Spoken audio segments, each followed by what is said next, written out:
Hi and welcome to Whisky Shared. You're watching episode 58 of my Mystery Monthly Minis.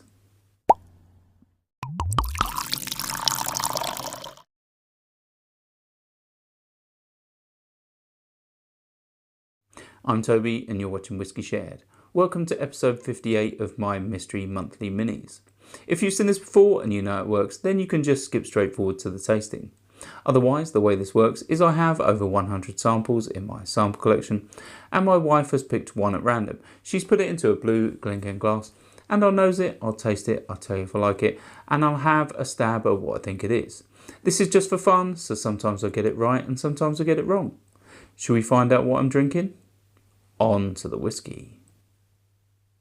If you'd like to play along with me and find out what's in my glass when I do, then just keep watching. Otherwise, take a look in the description now for a sneak peek. Let's start with the nose. Okay, so this whiskey smells lovely. I'm getting toffee.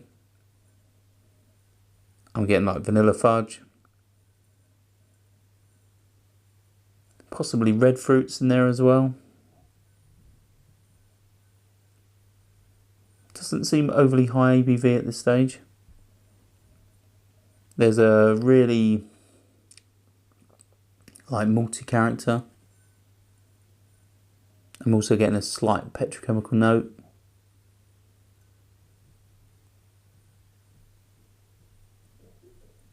Yeah, very nice. Not really getting much more though, so let's move on to the palate.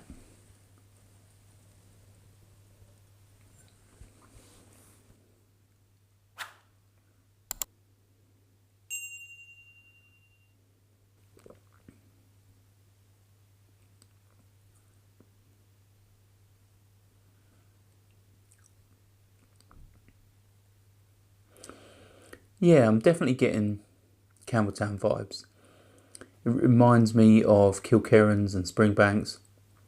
Possibly a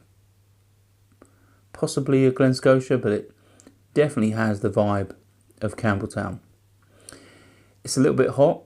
I'd say it's at least 50% ABV.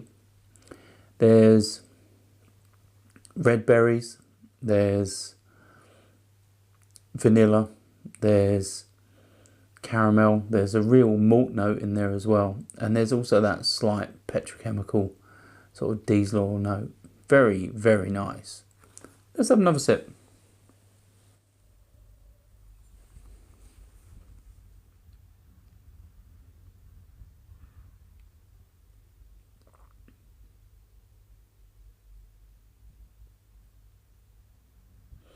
Yeah, there's also slightly tropical vibes. Also some pears, like pineapple, bit of mango, papaya. Really, really is tasty. The red fruits linger, which is really nice. The malt notes linger, which are really nice. There's not much heat now. This is tasty, and yeah, I wish I had a bottle of this. Let's have one final sip.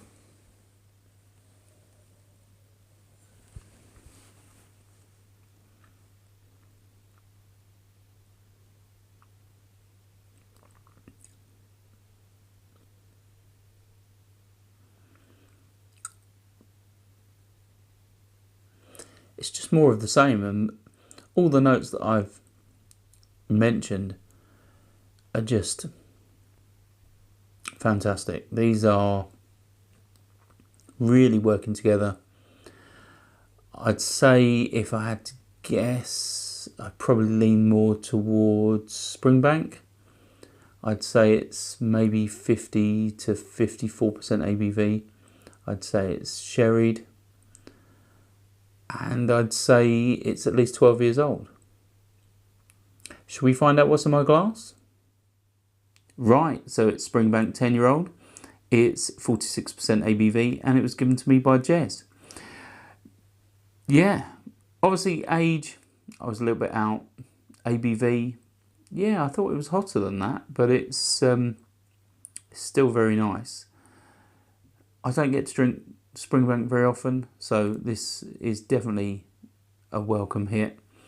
And this particular one is 60% bourbon cask and 40% sherry. So the sherry influence on this is definitely welcome. It's definitely noticeable, and yeah, very tasty dram. I don't know what year this Springbank is. I'd guess I've had this for a while, so probably let's go with 2023, but that's only a guess. I'll put on screen what year this particular one is from, and yeah, I only wish I had more of it, because that's quite a small sample, and I think there's not much left of it. So unfortunately, it's not something I'll be able to go out and buy, and definitely need more Springbank in my collection. If you tried this particular one, or there's a Springbank that's your favourite, share in the comments below and let me know. And yeah, here's to finding some more Springbank soon. Thanks for watching. Stauncher. I hope you enjoyed this video. If you did, why not give it a like or a comment, and please consider subscribing for more videos like this.